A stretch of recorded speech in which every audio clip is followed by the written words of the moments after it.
कि अपहरण का सीज़न 3 भी आप ही लिख रहे हैं। देखो, प्रोफेशनल राइटर होने का मतलब ये है कि सीज़न 2 बनेगा या नहीं बनेगा ये हमें पता भी नहीं था। इसका फ्यूचर क्या होगा, इनका आर्क क्या बनेगा। अनदेखी मेरी ओरिजिनल कहानी है और मुझे it's very close to my heart also. Batala में किसी एक एमएलए ने नाचने वाली लड़की को गोली मार दी। एज अ ह्यूमन बीइंग और एज अ क्रिएटिव आर्टिस्ट आपको वो टच भी करती है। वेडिंग फिल्म कांस तक जाके आई थी। हर चीज पहले तो कागज पर लिखी जाती है। लिटरेचर एक्सप्लेन कर सकता है कि कैरेक्टर के भीतर क्या चल रहा है।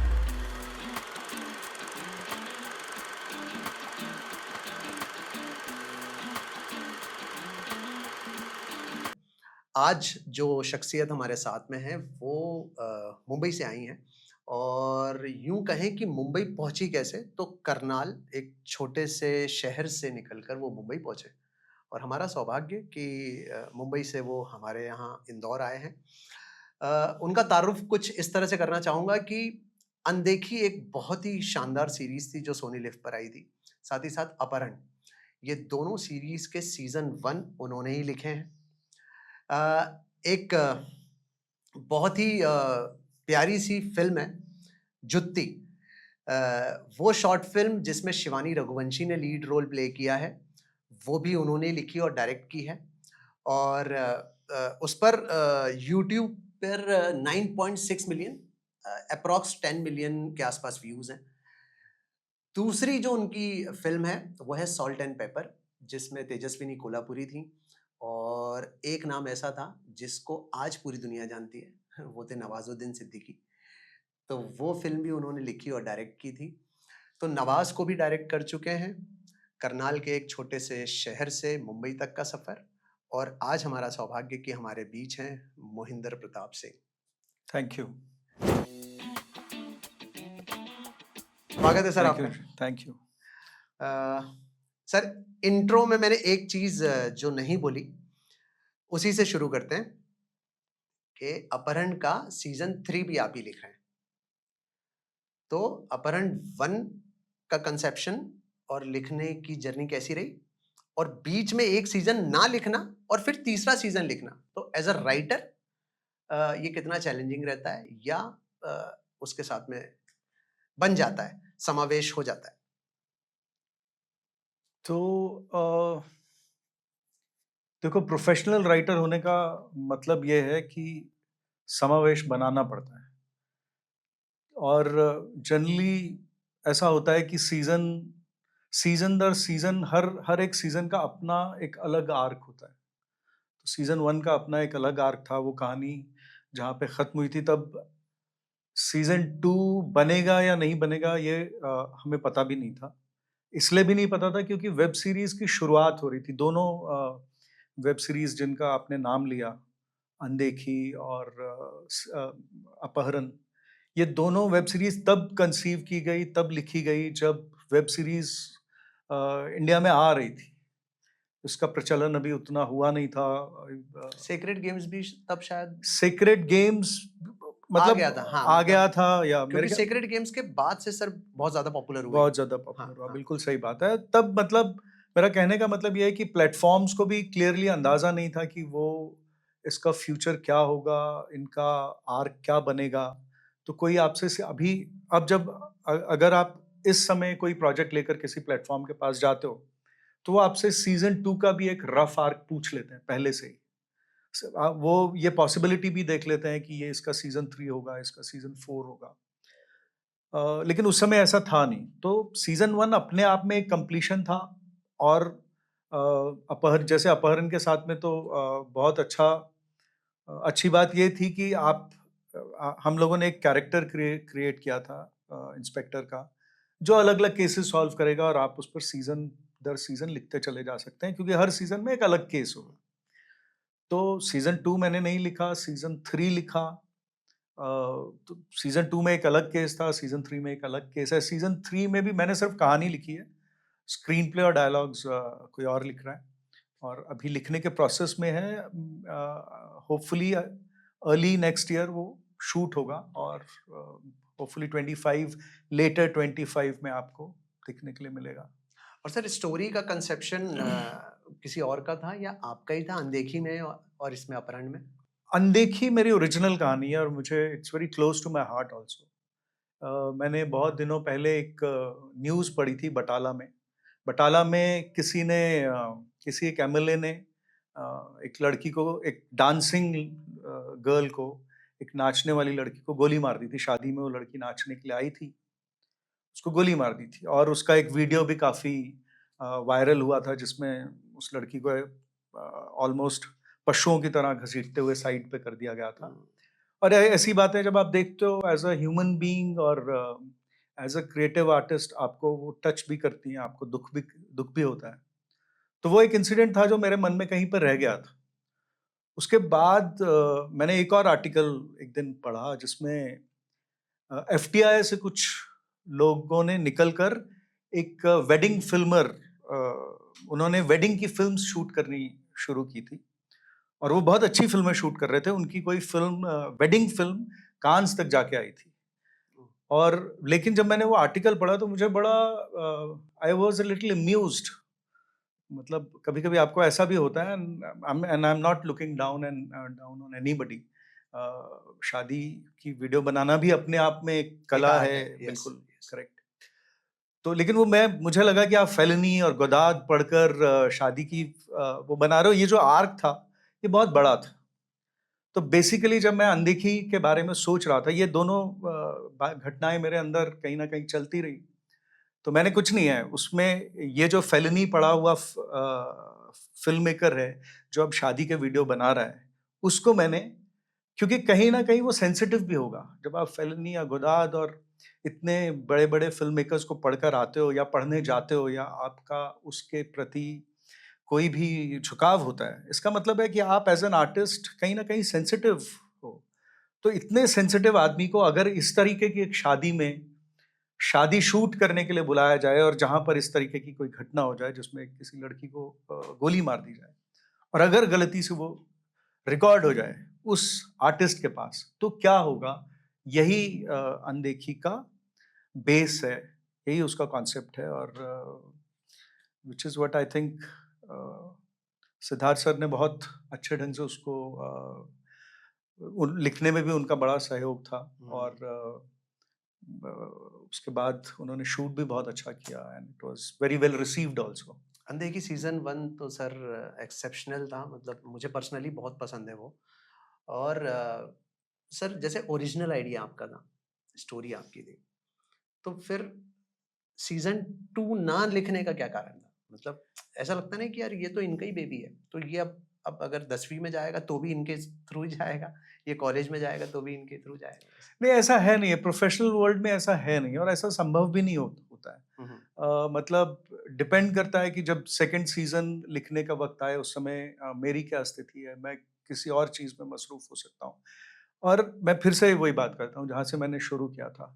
प्रोफेशनल होने का मतलब ही ये है कि आप किसी भी स्थिति में अपने आप को अडेप्ट कर सकें। आप कोई एक्सक्यूज नहीं दें किसी भी तरह का हुँ, कि आपको बीच में एक प्रोजेक्ट ज्वाइन करना पड़ा, या आपको बीच में एक प्रोजेक्ट छोड़ना पड़ा, या आपको एक छोड़े हुए प्रोजेक्ट को कहीं और जाकर पकड़ना पड़ा। प्रोफेशनल होने का मतलब यही है कि आप जब भी आएँ, सब में आएँ, आप उसके रिदम में आएँ। तो सर यही एक आपकी ट्रेनिंग है। यस, ये छोड़े हुए प्रोजेक्ट से कोई ऐसा प्रोजेक्ट रहा सर जो बहुत अच्छा था और किसी कारण से आपको छोड़ना पड़ा? आप चाहें तो नाम ले लें और अगर नहीं लेने की इच्छा हो नहीं, तो ऐसा कोई प्रोजेक्ट ऐसे है, देखो, इवेंचुअली फाइनली कौन से प्रोजेक्ट आपके दिल के क्लोज होते हैं, जिनको आप कंसीव करते हो, जिनको आप अ, अपने हिसाब से शक्ल दे पाते हो, और फिर आप उनको, जैसे मैं डायरेक्टर भी हूँ, और या मैं डायरेक्टर बनने की कोशिश कर रहा हूँ। मैं कहता हूँ कि मैं राइटर हूँ जो डायरेक्टर बनने की कोशिश कर रहा है। मैंने 2 शॉर्ट फ़िल्म्स बनाई हैं, 2 फुल लेंथ फ़िल्में बनाई हैं। सर वो वो बहुत शानदार है। हाँ, मतलब मतलब मोर देन 12 मिलियन व्यूज़, जो यूथ है वो तड़पता है इतने व्यूज़ के 10, लिए। ऑलमोस्ट 10 मिलियन व्यूज़ हैं जुत्ती के, दोनों के मिला के? दोनों के मिला के तो मोर फिर देन ज़्यादा हो 12, जाएँगे, हाँ, तो 14 मिलियन हो जाएँगे। 14 मिलियन। हाँ, salt and paper is about, तो ये जो फ़िल्में हैं, ये मेरे दिल के करीब हैं, और ऐसी बहुत सी कहानियाँ जो मैं कहना चाहता हूँ, जो मैंने जिनकी कुछ फ़िल्मों की मेरे पास स्क्रिप्ट रेडी है, कुछ की कहानी रेडी है, कुछ का स्क्रीन प्ले।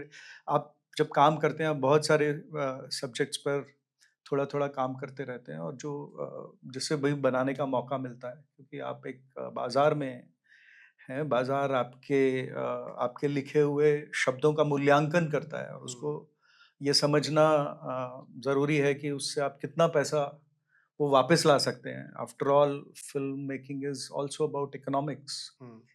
तो वो कहानियाँ हैं जिनको जो कहानियाँ कहने के लिए मैं तड़प रहा हूँ, वो ऐसा कह सकता हूँ। बाकी ऐसा कोई प्रोजेक्ट नहीं है जो हाथ से निकल गया और आपको लगा हो कि अरे मैंने लिखा नहीं। सर बाज़ार की बंदिश तो नहीं है क्योंकि आजकल ऐसा आ गया है दौर कि सिर्फ़ राइटर होना मतलब सब कुछ नहीं है और सिर्फ़ डायरेक्टर भी बहुत कम हो रहे हैं। ज़्यादातर प्रोजेक्ट्स वैसे ही हैं जिसमें रिटन एंड डायरेक्टेड बाय किसी एक का नाम आता है ना? जैसे या तो इम्तियाज़ अली हों, दिवाकर बनर्जी, सुजीत सरकार या जिसका भी हम देखें जनरली। तो कहीं बाज़ार तो पुश नहीं कर रहा आपको कि यार सोलो डायरेक्टर बनने के बजाय मैं राइटर तो ऑलरेडी हूँ ही, तो क्यों ना मैं लिखूँ भी और उसको डायरेक्ट भी करूँ? नहीं, या बाज़ार नहीं आपकी कर रहा है। हमेशा से इच्छा थी? हमेशा से इच्छा थी। देखिए, मतलब finally I have done my MBA. मैंने इंदौर से अपना एमबीए किया है, एमएस से अपना एमबीए पढ़ा है। मैं और भी कोई you know I could have joined any other organisation. एक एडवर्टाइज़िंग एजेंसी है लियो बनेट, बहुत बड़ी एडवर्टाइज़िंग एजेंसी है। वहाँ पे मैं काम करता था, मैंने 4 साल नौकरी किया वहाँ वहाँ पर, और मैं कॉपी ग्रुप हेड था जब मैंने वो छोड़ा। हुँ, मैं हुँ। उस करियर को आगे लेकर जा सकता था। लेकिन आप फ़िल्म में सिर्फ़ पैसे की वजह से नहीं आते हैं, फ़ेम की वजह से। मैं ये नहीं कहता हूँ कि वो चीज़ें ज़रूरी नहीं हैं या वो चीज़ें आप चाहते नहीं हो, आप चाहते हैं, लेकिन आप फ़िल्म बनाने के लिए इसलिए आते हैं क्योंकि आप कुछ कहानियाँ हैं या कोई बात है जो आप कहना चाहते हैं। अ, इसलिए आप फ़िल्म में आते हैं। तो वही वही वजह है वो कहने की। इसमें बाज़ार का रोल है, लेकिन बाज़ार की लिमिटेशन नहीं है। मतलब बाज़ार वजह नहीं है, किसी भी कहानी को कहने की। मैं सॉल्ट एंड पेपर भी बनाना चाहता था। जुत्ती भी मैं बनाना चाहता था। मैंने एक बच्चों के लिए एक फ़िल्म बनाई है, एक था भुजंग, जो children film society of India ने प्रोड्यूस की।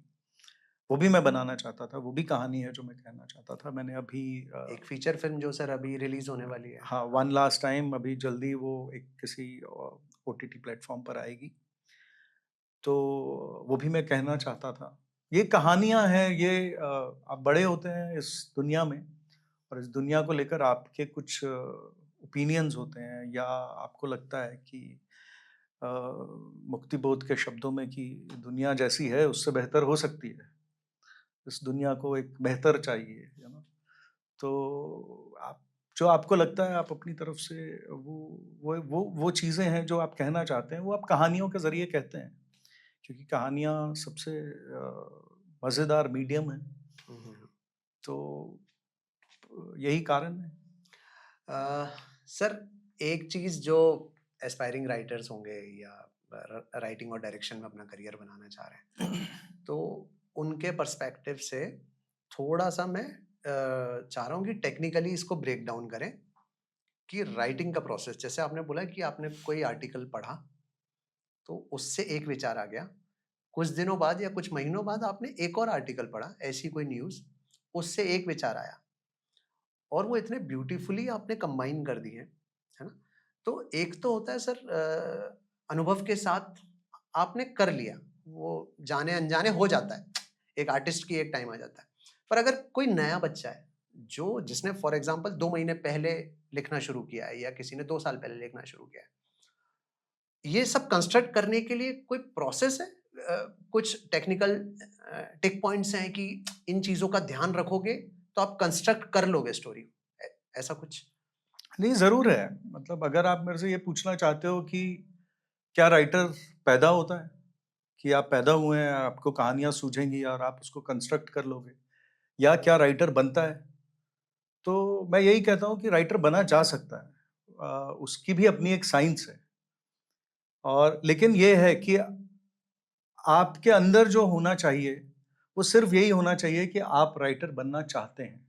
ये बिल्कुल ठीक वैसे ही है कि जैसे आपने बचपन में कोई एक बिल्डिंग देखी और सोचा, मैं भी एक खूबसूरत सी बिल्डिंग डिज़ाइन करना चाहता हूँ, तो आप आर्किटेक्ट हो सकते हैं।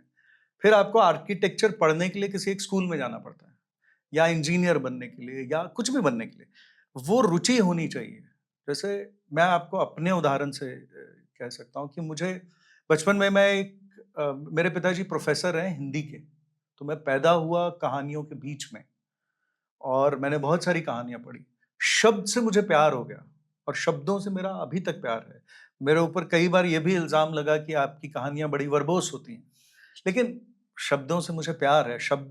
भाषा का एक रस है जो मुझे समझ में आता है। जबकि sir modern day cinema students को ये बताया जाता है कि क्योंकि ऑडियो विजुअल मीडियम है, लेकिन जितने शब्द कम रहेंगे और विजुअली जितना आप अपील कर दो ऑडियंस को, बिल्कुल ठीक बात है। पर वो सर, पर्सनल चॉइस भी है सर। ये पर्सनल चॉइस भी हाँ। है। देखो, कोई भी नियम नहीं होता है। ये बिल्कुल सही बात है। ये बार-बार आप बड़े-बड़े मास्टर्स से यही बात सुनेंगे कि सिनेमा इज़ अबाउट विजुअल्स, ये बात आप बार-बार सुनेंगे। लेकिन इसी दुनिया में वुडी एलन भी हैं, जिनकी फ़िल्में इतनी वर्बोस हैं, जिसमें कैरेक्टर्स बोलते ही जाते हैं, बोलते ही जाते हैं। आप एरन सॉर्किन का एग्ज़ाम्पल लें, उनके कैरेक्टर्स इतनी बात करते हैं। आप द न्यूज़ रूम देखें, आप अ फ्यू गुड मेन देखें, उनके कैरेक्टर्स इतनी बात करते हैं, ढेर सारी बात करते हैं। तो मैं ये नहीं कहता हूँ, of course audio visual medium है, दोनों चीज़ों का एक अच्छा बैलेंस होना चाहिए। एक समय तक अगर कुछ कैरेक्टर अगर कोई बहुत शोर-शराबे वाला सीन है, उसके बाद वो एक ड्रामा की सेंस है कि उसके बाद आपको एक ऐसा बीट लाना चाहिए जो जिसमें पॉज़ हो, जिसमें कोई बोल नहीं रहा हो, जिसमें म्यूज़िक हो सकता है म्यूज़िक भी नहीं हो। वो तो एक ड्रामा आपको ये डिसाइड करना पड़ता है कि आप ड्रामा को कैसे हैंडल करना चाहते हैं। And this is also done in writing. 100% मतलब मतलब एवरीथिंग। लिखते वक्त राइटर को पता रहता है कि यहाँ पर मैं हल्का सा ड्रॉप ला रहा हूँ क्योंकि मैंने बहुत ड्रामा क्रिएट कर दिया है पिछले सीन में। बिल्कुल, जो मैं 100%, टेक्निकल कंस्ट्रक्शन की बात कर रहा था कि 100%, 100%। आप हर चीज़ पहले तो कागज़ पर लिखी जाती है। हर हम्म, मतलब अब स्क्रिप्ट लिखने का मतलब ही है कि आप उसके अंदर बहुत सारी इंस्ट्रक्शंस भी लिखते हैं। And I am not when I am saying construction, I am not talking about camera angles. पर आप कब किसी कैरेक्टर के भीतर जाना चाहते हैं, कब कोई कैरेक्टर कुछ सोचने की कोशिश कर रहा है, बहुत सारी चीज़ें लिखते ही हैं। यहीं पर लिटरेचर और सिनेमा में फ़र्क भी आ जाता है। लिटरेचर एक्सप्लेन कर सकता है कि कैरेक्टर के भीतर क्या चल रहा है। फ़िल्म में आप एक्सप्लेन नहीं कर सकते हो कि क्या हो रहा है, आपको कैरेक्टर के करीब जाना पड़ता है। आप कैरेक्टर को आप वहीं यही वो जगह है जब आप क्लोज़अप कट करते हो या आप एक्सट्रीम क्लोज़अप कट करते हो, जब आपको एक्टर के थ्रू उसको कम्युनिकेट करना पड़ता है। और जब आप लिख रहे हो, ज़रूरी नहीं है कि आप एक्टर पे डिपेंड कर रहे हो। हो सकता है आपको उतना अच्छा एक्टर नहीं मिले और वो उस इमोशन को कम्युनिकेट ना कर पाए। तो आप कोई और विज़ुअल एलिमेंट उस सीन में ऐड करते हो जो वही बात कहने की कोशिश करे, जो आप कह ताकि ऑडियंस तक वो बात पहुँच जाए। कोई भी विज़ुअल एलिमेंट, जैसे गरम चाय पीते-पीते जीभ जल गई। हो सकता है उस समय आपका कैरेक्टर किसी और ख़्याल में हो जिसकी वज़ह से उसको गरम चाय का ख़्याल नहीं रहा। या छोटे-छोटे कट में आप देखते हो चाय उबल गई, तो आप कहीं न कहीं अपने कैरेक्टर के दिल का उबाल पेश करना चाहते हो जिसमें आप कट करके चाय का उबाल दिखाते हो। तो ये लेकिन क्या ये सब चीज़ें कागज़ पर लिखी जाती हैं? डेफ़िनेटली लिखी जाती हैं। तो सर शुरुआत मतलब वही मैं फिर से टेक्निकल ब्रेकडाउन चाह रहा था कि कोई नया राइटर क्या करे, डे वन पे क्या करे फॉर एग्जांपल, और फिर ड्यूरिंग द कोर्स ऑफ एक अच्छी कहानी लिखने के लिए वो क्या प्रोसेस फॉलो करे, किन सॉफ्टवेयर्स का यूज करे, या मतलब कैसे इवॉल्व हो एज अ राइटर अगर वो नया है तो। क्या देखो, अभी ये तो एक पूरा मतलब उसके उसका तो एक पूरा प्रोसेस है लिखने हाँ का। हाँ। वो ऐसे इतने कम शब्दों में बताना मुश्किल है। लेकिन क्या करें प्रिपेयर करने के लिए अपने आप को, अ, वो मैं कह सकता हूँ कि अ, पढ़े और लिखे, ये 2 चीज़ें हैं। हम्म आपको पढ़ना चाहिए, आप बहुत सारे राइटर्स को इतने बड़े-बड़े मास्टर्स हैं, हिंदी में प्रेमचंद हैं, प्रेमचंद से शुरुआत करिए पढ़ने का। अज्ञे को पढ़िए, निर्मल वर्मा को पढ़िए, तमाम राइटर्स हैं हिंदी में, अंग्रेज़ी में शेक्सपियर है, आपकी माइथोलॉजी है, मानस को पढ़िए, रामायण को पढ़िए, आप उसका ग्राफ देखिए। आप देखिए कि कैसे राम और सीता की शादी में कैसे वाल्मीकि ने ड्रामा क्रिएट किया कि राम सीता से शादी करने जाते हैं, और ऐसा नहीं है कि तुरंत उनकी शादी हो जाती है। उसके लिए एक धनुष है जिसको वो तोड़ेंगे। धनुष है जिसके ऊपर वो प्रत्यंचा चढ़ाकर तीर चलाएंगे, और ड्रामा क्रिएट करने के लिए धनुष टूट जाता है, परशुराम आ जाते हैं। ये सब ड्रामा है, उसके बाद जाकर शादी होगी। तो ये आप अपनी माइथोलॉजी को ध्यान से पढ़िए, उसके अंदर इतना ब्यूटीफुल स्क्रीन प्ले स्ट्रक्चर है, उसको समझने की कोशिश करिए, और जितनी बार पढ़ेंगे उतनी बार वो स्ट्रक्चर आपको समझ में आएगा। महाभारत आपके सामने है जिसमें इतने सारे ग्रे कैरेक्टर्स। भीष्म जैसा कैरेक्टर है जो राइटियस है, लेकिन उसकी राइटियसनेस की वजह से कितनी सारी दिक्कतें कहानी में होती हैं। आपको अच्छे कैरेक्टर समझने हो तो ये सब कैरेक्टर्स आप पढ़िए। शेक्सपियर को पढ़िए, जितना पढ़ेंगे उतना आपको कहानी के स्ट्रक्चर्स का धीरे धीरे ये चीजें समझ में आने लगती हैं। जितना आप धीरे धीरे पढ़ते जाएंगे आपको समझ में आने लगेगा कि ट्रोप्स क्या हैं, कहाँ पर ये क्यों हो रहा है, एक्ट 1 क्या है, एक्ट 1 कहाँ खत्म होना चाहिए, एक्ट 2 क्या है, उसमें कॉन्फ्लिक्ट कैसे आगे बढ़ना चाहिए, एक्ट 3 क्या है, क्या क्लाइमेक्स पे तुरंत आपको पहुंच जाना चाहिए, या क्लाइमेक्स पे कोई और एक ड्रामा होना चाहिए। राम अब रावण के सामने खड़े हैं, राम रावण को मार सकते हैं लेकिन नहीं मार सकते हैं, सर पे सर काट के गिरते जा रहे हैं लेकिन रावण मर ही नहीं रहा है, क्योंकि एक राज है जो उनको पता नहीं है, जो विभीषण आकर उनको बताएगा और कहेगा कि इसकी नाभि में अमृत है और नाभि में तीर मारिए तब रावण मरेगा। तो वो क्लाइमेक्स का ड्रामा है। ये सब चीजें आपके चारों तरफ कहानियां हैं, अगर आप ध्यान से देखेंगे, सुनेंगे और समझने की कोशिश करेंगे तो आपको ये बातें खुद ब खुद समझ में आने लगेंगी। ये पढ़िए और लिखिए। लिखेंगे, अपने लिखे से प्यार मत कीजिए, उसको बार बार लिखिए, लगातार लिखिए, उसका एक डिसिप्लिन बना के लिखिए। खराब लिखिए पर लिखिए। मैं अपने गुरु से जब मैंने गौरव पांडे से मतलब ऐसे फॉर्मली लिखना नहीं सीखा, लेकिन मैं गौरव के पास जाता था। मैंने अपनी पहली फिल्म गौरव के साथ लिखी एज एन असिस्टेंट। तो गौरव, मैं जब एक सीन लिखता था, गौरव सुनता था, उसको अच्छा लगता था तो बोलता था अब तू उसको फाड़ दे, हम इससे बेटर लिख सकते हैं, कल हम दोबारा लिखेंगे उस सीन को। ये जो बार बार लिखने का प्रोसेस है, और जब आप दूसरी बार लिखते हैं और आपको समझ में आता है कि आपने किसी और इमोशन को टच किया, या उसी सीन की किसी और खूबसूरत सी बात को जिसको आप पहली बार लिखते हुए मिस कर रहे थे, वो आपने उसको पकड़ लिया, जो वो सेकंड टाइम में हुआ, तब आपको खुद समझ में आने लगता है कि प्रक्रिया क्या है, प्रोसेस क्या है। वो एक्चुअली बोलते थे कि फाड़ दो, एक्चुअली बोलते थे कि जो भी लिखा है वो पूरा ड्राफ्ट अच्छा लिखा है, हाँ सीन लिखा है वो अच्छा लिखा है, पर अब इसको फाड़ दो। हाँ, फाड़ दे, इसको और बेटर लिखेंगे। क्योंकि उसके दिमाग में कुछ चीजें चल रही होती थी। वो मेरे से ज्यादा अनुभवी था। उसने आस्था रेखा की फिल्म आस्था लिखी थी, बासु भट्टाचार्य की फिल्म। ओमपुरी थे उसमें, नवीन निश्चल थे, वो गौरव ने लिखी थी। और तो अगर मैं बेसिकली बात करूं कि आपको लिखने के लिए क्या करना है, तो आपको पढ़ना है, लिखना है और डिसिप्लिन रखना है। लिखने का भी डिसिप्लिन और पढ़ने का भी डिसिप्लिन। डिसिप्लिन बहुत अंडररेटेड चीज है। तो जो टेक्निकल लिखावट है जो स्क्रीन राइटिंग में आती है, उस पर इंसान बाद में फोकस करे, पहले वो सिर्फ लिखे पेन पेपर या सॉफ्टवेयर, मतलब सॉफ्ट कॉपी में, लेकिन वो लिखे। आपका ऐसा कहना है? बिल्कुल बिल्कुल, तो ऐसा लिखे। और अब तो बहुत सारी किताबें उपलब्ध हैं। आप art of screen writing, Syd Field की बहुत खूबसूरत किताब है, जिसको आप पढ़ेंगे। उसके अंदर एक्ट 1, एक्ट 2, एक्ट 3 का क्या स्ट्रक्चर है, प्लॉट पॉइंट 1 क्या है, प्लॉट पॉइंट 2 क्या है, ये चीजें अब इतनी इजीली अवेलेबल हैं। इतनी सारी मास्टर क्लासेस यूट्यूब पे अवेलेबल है। एरन सॉर्किन की मास्टर क्लास अवेलेबल है। Is one of the greatest modern time writers. Chicago उनकी एक फिल्म है, and a few good main है। सोशल नेटवर्क है। तमाम उन्होंने सीरीज भी लिखी हैं। द न्यूज रूम इतनी खूबसूरत सीरीज है। तो इनकी मास्टर क्लासेस अवेलेबल है, आप वो सब फॉलो कर सकते हैं। पर जो बेसिक चीज है वो यही है कि आप पढ़ें और आप लिखें, और जब मैं कहता हूँ आप पढ़ें, आप अखबार भी पढ़ें।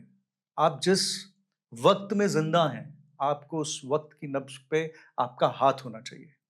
इनफैक्ट आपका ही वो एग्जाम्पल है कि आपने अनदेखी का थॉट ही वहां से आया, करेक्ट, जो आपने न्यूज में पढ़ा। Correct, correct, yes, correct. Yes. वो एज एन आर्टिस्ट आपको टच भी करता है, आप उससे मूव भी होते हो, आप वो बात को कहना भी चाहते हो, आप कहना चाहते हो कि एक लड़की है जो सुंदरबन के जंगल से पंजाब में डांस करने के लिए आई, सिर्फ इसलिए क्योंकि उसको जिंदा रहना है, उसको उसके पास वहाँ काम नहीं था, वो शायद यहाँ पर 1200-1500 रुपए में नाच रही है और उसको गोली मार दी गई उसके सर्कमस्टांसेस की वजह से। तो ये कहीं न कहीं आपको दुखता है, और ये सब जब आप बहुत सारी कहानियाँ पढ़ते हो, तो ये एक स्ट्रक्चर आपके अंदर अपने आप उभरने लगता है। तो बेसिक में पढ़िए और लिखिए और अपने वक़्त के साथ जुड़े रहिए। On a lighter note sir, वैसे मतलब ये ऐसा पूछना नहीं चाहिए, हुँ। पर जो मैंने अब तक ऑडियंस को नहीं बताया कि MS Dhoni the untold story Sushant Singh Rajput की, वो भी आपने ही लिखी है। उसमें आप एसोसिएट राइटर थे। तो क्या धोनी से मिलना हुआ? अगर हुआ तो कैसा रहा? मतलब बड़े प्रोजेक्ट और जिसमें नाम बहुत बड़ा हो गया है, क्योंकि धोनी उस समय तक हाँ, हाँ, धोनी उस समय नेशनल मतलब देखिए, लेवल। आप किसी पे फ़िल्म बना रहे हैं, तो आप इसीलिए फ़िल्म बना रहे हैं कि वो बड़ा व्यक्तित्व है हम्म, और आपको लगता है कि वो लोगों के लिए रेलेवेंट होगा। जो आप सिनेमा सिनेमा किसी भी फ़िल्म का उसका रेलेवेंस होना जिस जिस टाइम में वो बनाई जाती है, बहुत ज़रूरी है। और हमें धोनी पे काम करने का मौका मिला। धोनी 3 लोगों ने लिखी है, मैं हमेशा कहता हूँ मैं तीसरा हूँ। दिलीप झा ने, श्याम माहेश्वरी ने, श्याम इंदौर के ही हैं, अच्छा। और मैंने, हम तीनों ने मिलकर वो लिखी थी। मुलाकात हुई धोनी से, और तमाम सिर्फ़ धोनी से नहीं, उनके उनके माता-पिता से, उनकी बहन से, उनके साथ उनके जो दोस्त थे, उनको जिन्होंने ट्रेन किया। हमने लगभग 1 साल तक इस बात पे रिसर्च की। फिर हमने और देखिए, अगर if you will ask me, Neeraj Pandey ने वो फ़िल्म डायरेक्ट की थी, मतलब मैं फ़िल्म को हमेशा डायरेक्टर की मानता हूँ। तो नीरज पांडे की फ़िल्म है वो, और ये हर फ़िल्म का एक टेक होना ज़रूरी है कि आप कोई भी कहानी क्यों कह रहे हैं। हमारे लिए धोनी एक स्मॉल टाउन बॉय की कहानी है जिसने एक सपना देखा, जिसके पिताजी उसे बाकी सब पिताओं की तरह एक नौकरी करने की सलाह दे रहे थे। रेलवे की एक नौकरी थी जो उसके पिता नहीं चाहते थे कि वो छोड़ दे, क्योंकि वो परमानेंट नौकरी थी, उसमें पेंशन भी मिलने वाली थी।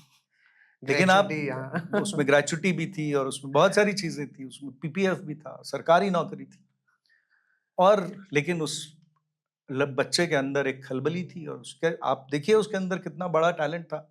वो ग्रो होकर ना सिर्फ इंडियन क्रिकेट टीम का कैप्टन बना, उसने लगभग लगभग नहीं, उसने हर ट्रॉफी जीती। उसकी कैप्टनशिप के अंडर हम इंडिया ने हर ट्रॉफी जीती।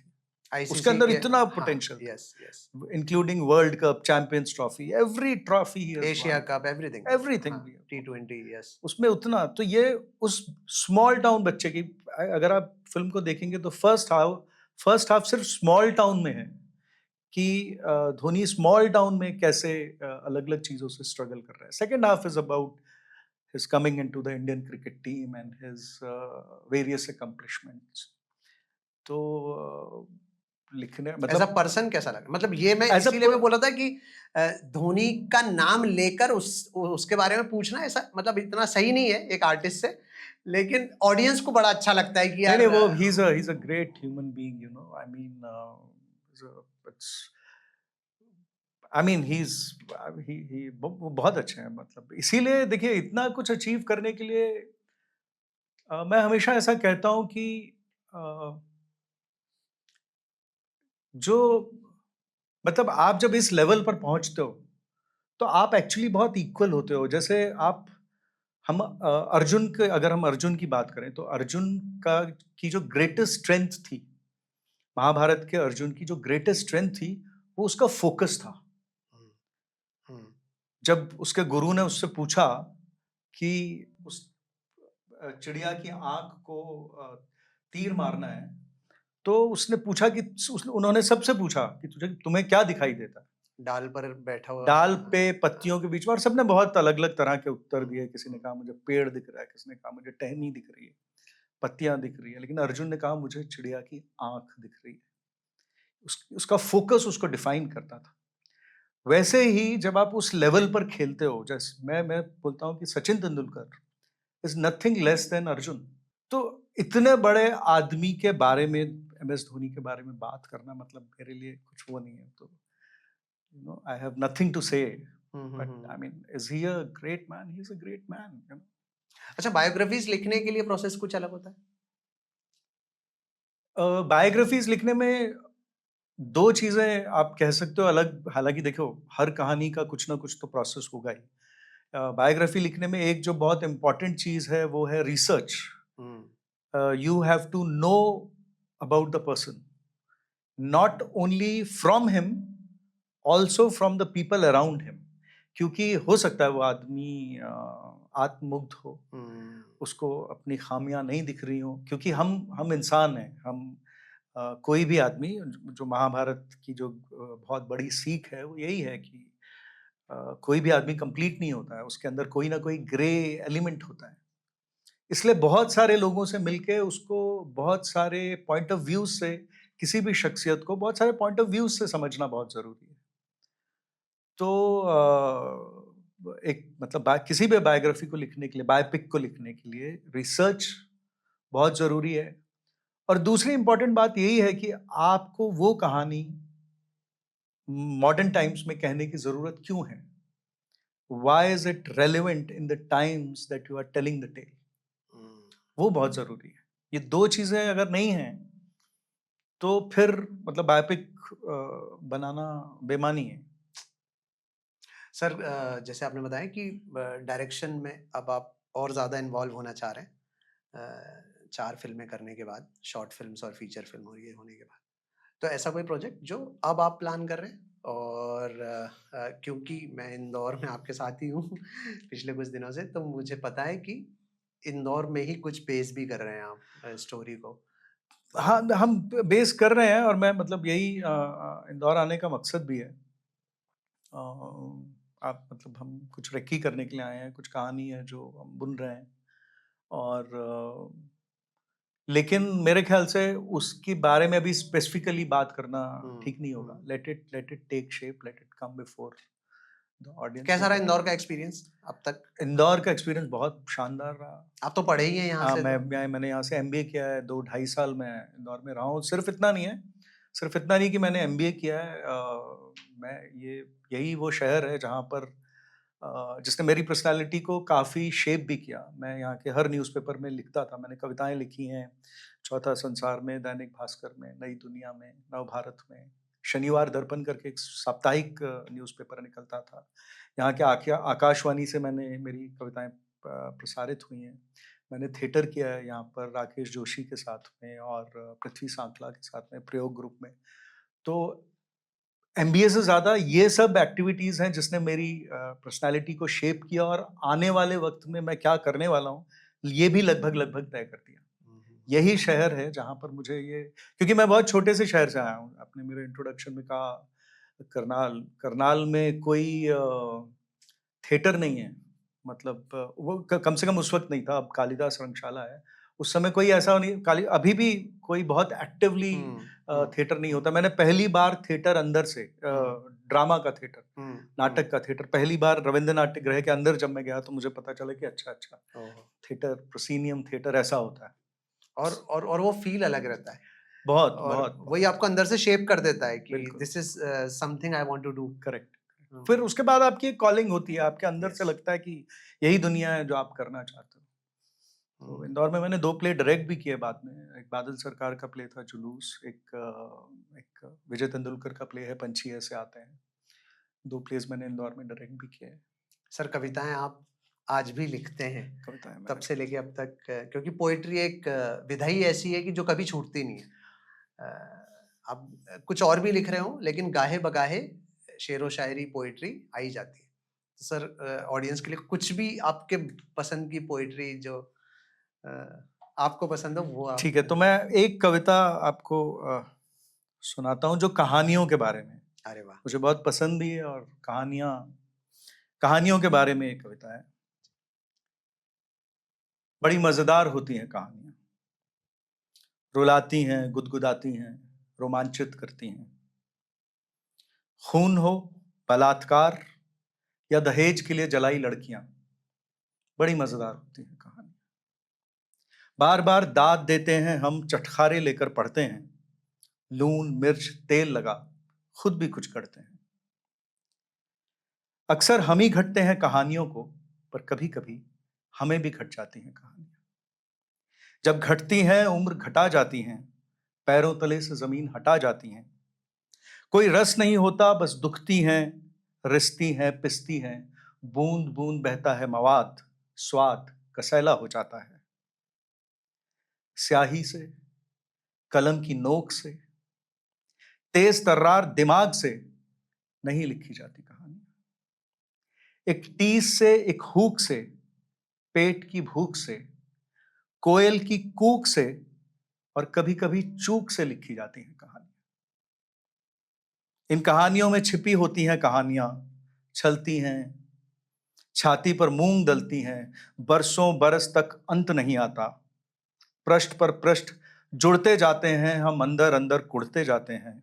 बरसों बाद भी किसी कोने में पड़ी रहती हैं, मन के पिछवाड़े में गड़ी रहती हैं।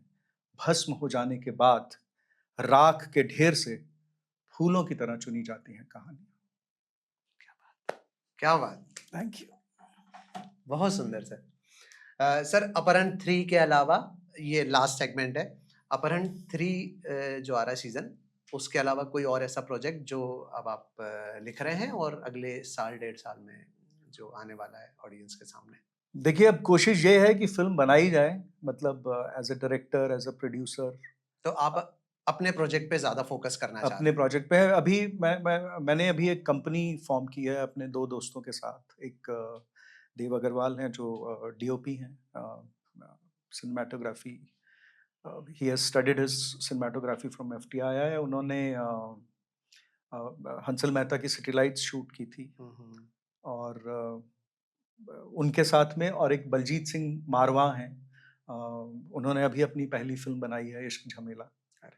और वो रिलीज़ पर है। Hopefully early next year will see the release of that जो फ़िल्म। आपके साथ इंदौर आने भी वाले थे लेकिन हाँ, वो किसी किसी कारण वजह से से नहीं, वो ब उन कुछ काम आ गया उनका। हाँ, हाँ। He is making ad film और उनके साथ मैं बहुत पुराना मैंने एक फ़िल्म लिखी थी पंकज जी के साथ, पंकज कपूर के साथ में, हैप्पी, HAPPY।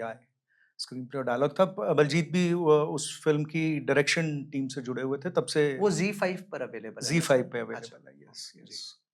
तो इट्स अ ब्यूटीफुल फ़िल्म, मतलब I would say you should watch it. I mean it's one of the works which I am really really proud of, you know, apart from the first 2 episodes of अनदेखी जुत्ती। एक happy एक film है जिससे मैं बहुत खुश हूँ और जो जिस पर मुझे बहुत गर्व है। तो हम तीनों ने मिलकर एक कंपनी फ़ॉर्म की है मोदेबा, जिसमें हम वो कहानियाँ कहना चाहते हैं जिनकी जो हम कहना चाहते हैं। हुँ, मतलब let's hmm. Put it that way, you know, हम उनको प्रोड्यूस करने की कोशिश कर रहे हैं और उसमें कुछ कहानियाँ मैं डायरेक्ट करूँ, कुछ बलजीत करेंगे और होपफुली कुछ कहानियाँ देव भी डायरेक्ट करेंगे। अरे वाह! तो ये मतलब ये एक प्रोजेक्ट है जो जिस तरफ हम लोग बढ़ रहे हैं और आने वाले समय में होपफुली इसी का आप अ, रूप देखेंगे, यू नो, मतलब दिस इज़ व्हाट कि शुड। आपके इन हाउस प्रोडक्शन हाउस से और फ़िल्में बनेगी। जी, that is what is on the plate and that is what is on the cards. वाह सर! हमारी ढेर सारी शुभकामनाएँ थैंक यू सो आपके मच। लिए और आपने इतना समय निकाला है, इंदौर आए, रेकी की। उम्मीद करते हैं कि एक अच्छा प्रोडक्शन इंदौर से भी निकलेगा और आगे के फ्यूचर के प्रोजेक्ट्स के लिए आपको ढेर सारी शुभकामनाएँ sir. Thanks a lot thank you for so much, coming thank you here. So much और सबसे ज़्यादा शुभकामनाओं के लिए, मुदेबा के लिए शुभकामनाओं के लिए आपका बहुत-बहुत धन्यवाद। Thank you thank sir. You. Thank you.